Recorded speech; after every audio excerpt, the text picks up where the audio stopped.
வணக்கம் ஹலோ தோலா. இன்னைக்கு என்ன பார்க்க போறோம்னா ரொம்பவே ஃபன்னியான ஒரு கண்டென்ட் தான் பார்க்க போறோம். மின்னம்பலம் சேனல்ல வந்து தலைவர்களுடன் மாணவர்கள் நேருக்கு நேர் அப்படின்னு ஒரு ஷோ நடந்துச்சு.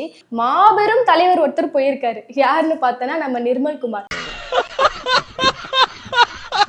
அடடா ஸ்டூடெண்ட்ஸ்லாம் கிடச்சிட்டாங்களே, போய் நம்ம தலைவரை பற்றி பேசிடலாம், பயங்கரமான கூட்டம் அது, எப்படியோ அணில் பசங்களாக தான் இருப்பானுங்க, போயிட்டு நம்ம தலைவர் அப்படி இப்படி சொல்லி பேசிடலான்னு போனாதான் தெரியுது ஸ்டூடெண்ட்ஸ் வந்து இவர்கிட்ட மாட்டல, நிர்மல் குமார் தான் ஸ்டூடெண்ட்ஸ் கிட்ட மாட்டிருக்காங்க. ஏன்னா வந்ததுல அணில் பசங்க இல்ல, தெளிவான அரசியல் புரிதல் கொண்ட மாணவர்கள்.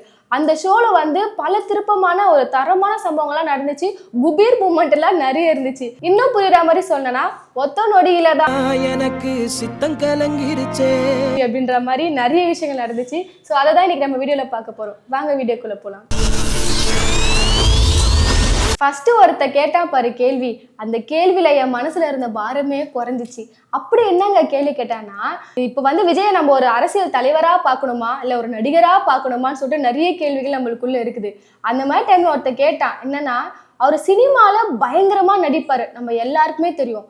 அதே நடிப்பை அரசியல்ல வந்து எங்க முன்னாடி காமிச்சுட்டா நாங்க என்ன பண்றது, அரசியலையும் நடிக்க மாட்டான்னு உங்களுக்கு என்ன நிச்சயம் அப்படின்னு சொல்லிட்டு நிர்மல் குமாரை பார்த்து ஒருத்தர் கேட்டா. அதுக்கு நிர்மல் குமார் என்ன சொல்றாருன்னா, கேட்ட கேள்விக்கு பதில சொல்லியான்ற மாதிரி ஆயிடுச்சு அவர் சொன்னது.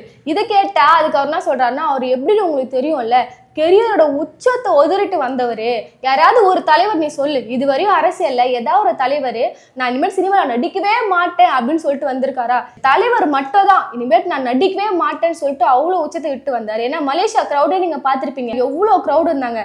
நானே இருந்தாலும் விட்டு வர மாட்டேன், நீங்க விட்டு வருவீங்களா? அவ்வளோ ஃபேன்ஸ் இருந்தா. எங்க தலைவர் விட்டு வந்திருக்காரு. இதுதான் அந்த கேள்விக்கு அவர் சொன்ன பதில்.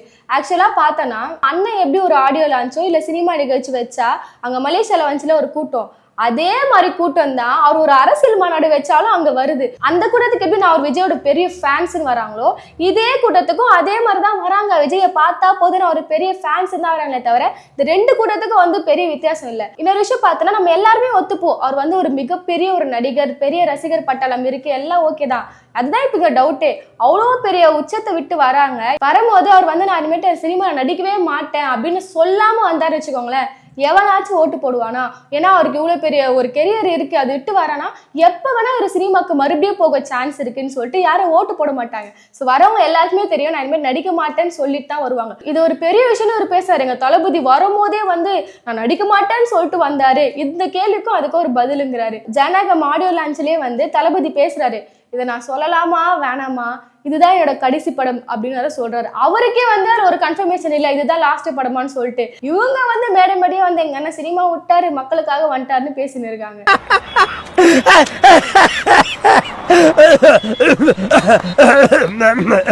அடுத்த கேள்வி என்னன்னா, இன்னொரு ஜென்சி பையன் கேள்வி கேட்டான். நான் வந்து சின்ன வயசுல இருந்தே தளபதியோட படங்களை பார்த்துதான் நான் வந்து விஜய் எனக்கு பிடிக்கும்.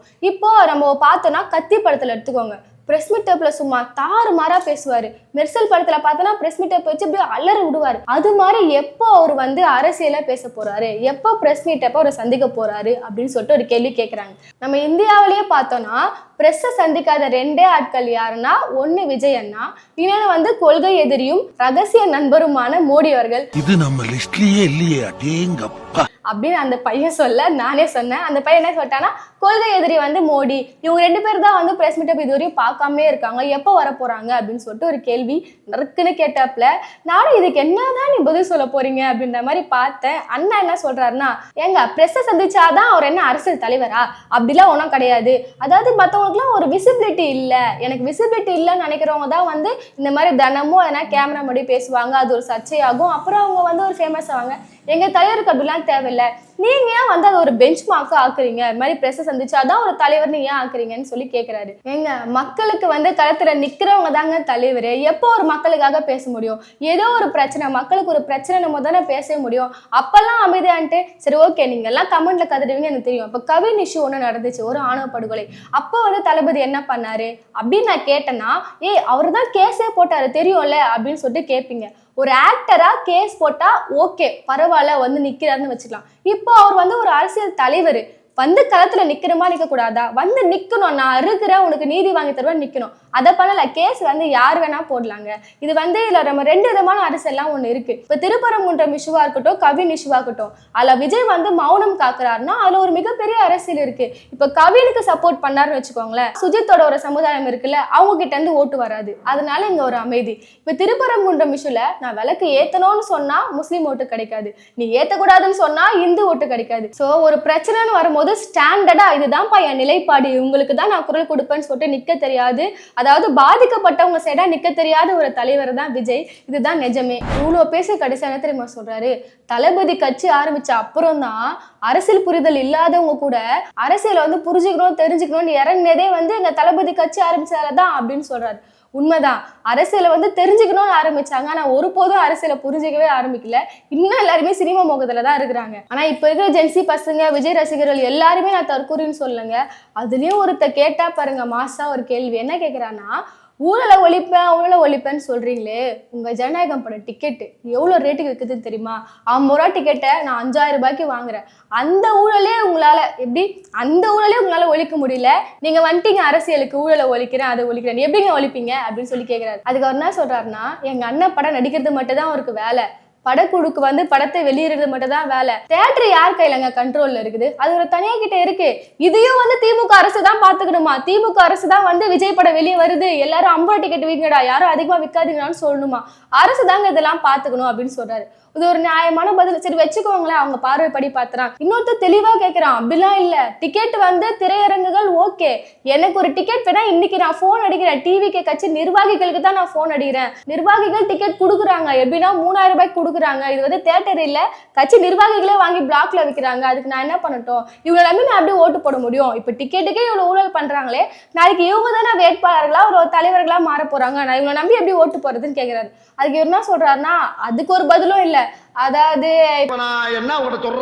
இந்த மாதிரி ஆட்கள்லாம் இருந்தா கண்டிப்பா எங்க தலைவர் வந்து அரசியல் கட்சியில் வச்சுக்க மாட்டாரு, நீக்கிடுவாரு. இன்னொன்னு என்னன்னா, இருக்கிற எல்லாருமே வந்து நிர்வாகிகள் கிடையாது, இப்ப இவங்கெல்லாம் போட்டு சுத்துறானுங்களே துண்டெல்லாம் போட்டு நானும் நிர்வாகி தான் அதை சொல்றாரு போல, இருக்கிற எல்லாருமே நிர்வாகிகள் கிடையாது, நிர்வாகிகள்லாம் வருவாங்க போஸ்ட் ஓட்டுவாங்க அவ்வளவுதான் போயிடுவாங்க. நிர்வாகிகளுக்கு வந்து போஸ்ட் ஓட்டுறதா வேலை? அப்படி பார்த்தா இது ஒரு கட்சியே கிடையாது. நான் போஸ்ட் ஓட்டுறவும் பேனர் வைக்கதான் இருக்கிறேன்னு சொன்னா அப்ப இது கட்சி இல்லைங்க, அது இன்னும் ரசிகர் மன்றமா தாங்க செயல்பட்டு இருக்கு.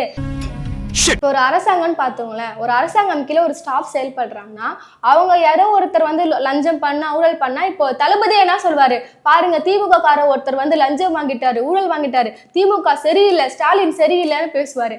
அதே தாங்க இப்ப டிவிக்கு நிர்வாகிகளும் யாரோ ஒருத்தர் இப்படி பண்றாங்கன்னா ஏன் நம்ம விஜய் வந்து ஊழல் பண்ணன்னு சொல்லக்கூடாது, அதையும் அண்ணனால ஏத்துக்க முடியல, பழைய தூக்கி மறுபடியும் கவர்மெண்ட் மேல போடுறாரு. அவன் இன்னும் திருந்தலமாமா. நம்ம தளபதி ஸ்டைல பார்த்தனா சர்க்கார் ஆடியோ லஞ்ச்ல பேசியிருப்பாரு, ஒரு தலைவன் வந்து ஒழுக்கமா கரெக்டா இருந்தானா ஆட்டோமேட்டிக்கா அந்த கட்சி ஒரு நல்ல கட்சியா இருக்க போது. இப்போ இந்த சிச்சுவேஷன்ல தலைமை எப்படி இருக்குது, ஏன் இந்த தலைமை கீழே இதெல்லாம் எப்படி இருக்குன்னு சொல்லிட்டு அவரு சொன்ன வழியை நீங்க புரிஞ்சுக்கோங்க. வர்றவ பொருளையே எடுத்து அவனை போடணும்டா. ஆனா முட்டு கொடுக்கறதுல டிவிக்கு அடிச்சுக்க ஆளே இல்லைங்க. இது மாதிரி நிறைய கேள்விகள்லாம் வந்து நிர்மல் குமாரை நோக்கி வைக்கப்பட்டுச்சு, ஆனா ரொம்ப செஞ்சு விட்டாங்க. ஆனா அவர் என்னெல்லாம் பேசுறாரு நம்ம பேசணும்னா வீடியோ ரொம்ப லென்த்தா போயிடும், நான் போர் அடிக்க விரும்பல. அதனால உங்களுக்கு பார்க்கணும்னு நினைச்சீங்கன்னா மின்னமலம் சேனல்ல வந்து ஃபுல் எபிசோடு இருக்கு, நீங்க பாத்துடுங்க. அடுத்தது ஒரு முக்கியமான விஷயம் நான் பேசி ஆகணும், என்னதான் ஏங்க தளபதியை போட்டு இவ்வளோ அடின்னு அடிக்கிறீங்க, பொங்கலுக்கு வந்து அவர் ரசிகர்களை பார்க்க வரல அப்படின்னு சொல்லிட்டு ஏதோ விஷயம் சொல்றீங்க, அதையும் தாண்டி அண்ணன் கஷ்டப்பட்டு எந்த ஒரு போஸ்ட் போட்டாரு பொங்கலுக்கு வாழ்த்து சொல்ற மாதிரி, அதையும் ரவுண்டு பண்ணி பாருங்க இது வந்து ஒரு ஷெட்யூல்டு போஸ்ட், அண்ணன் வந்து ஷெட்யூல் போட்டு தான் போஸ்டே போடுறாரு, மக்களுக்கு விஷயம் பண்றாரு அப்படின்றீங்க. என்னங்க நீங்க, அவர் தான் தெளிவா சொன்னாரா இல்லையா? எனக்கு ட்வீட்லாம் பண்ண தெரியாது, பாவம் இவ்வளவு வெள்ளங்க இருக்க மனுஷனை போட்டு எதுக்கு நீங்க அடிக்கிறீங்க, அவதான் வராதுன்னு சொல்லிட்டார்ல. அப்படியே ஒரு கட்டு எடுத்தனா இப்ப நம்மளுக்கு ஒரு சமுதாயத்துல ஒரு பிரச்சனை நடக்குதுன்னா எல்லாத்தையும் நம்ம வந்து டப்புன்னு தெரிஞ்சுக்க முடியும்னா சோசியல் மீடியால தெரிஞ்சுக்க முடியும். ஆனா அண்ணனுக்கு வந்து சோசியல் மீடியாவே ஹேண்டில் பண்ண தெரியலன்றது வந்து பாவம், கத்துப்பாரு, இதுக்கப்புறம் கொஞ்சமா கத்துப்பாரு. ஆனா அது வரையும் அவர் விமர்சிக்காதீங்க, அவர் எப்படியோ விஷ் பண்ணிட்டாரு, அதையும் ஏன் ஷெட்யூல்டு போட்டேன்லாம் கேட்காதீங்க. அண்ணன் ரொம்ப பாவம், அவர் வந்து கண்டிப்பா ட்வீட் போடவும் கத்துப்பாரு, அரசியலையும் கத்துப்பாரு, அது வரையும் அவரை யாருமே அடிக்காம இருங்க. நீங்க ஒன்றும் கவலைப்படாதீங்க தளபதி, உங்க கூட நாங்க இல்லை.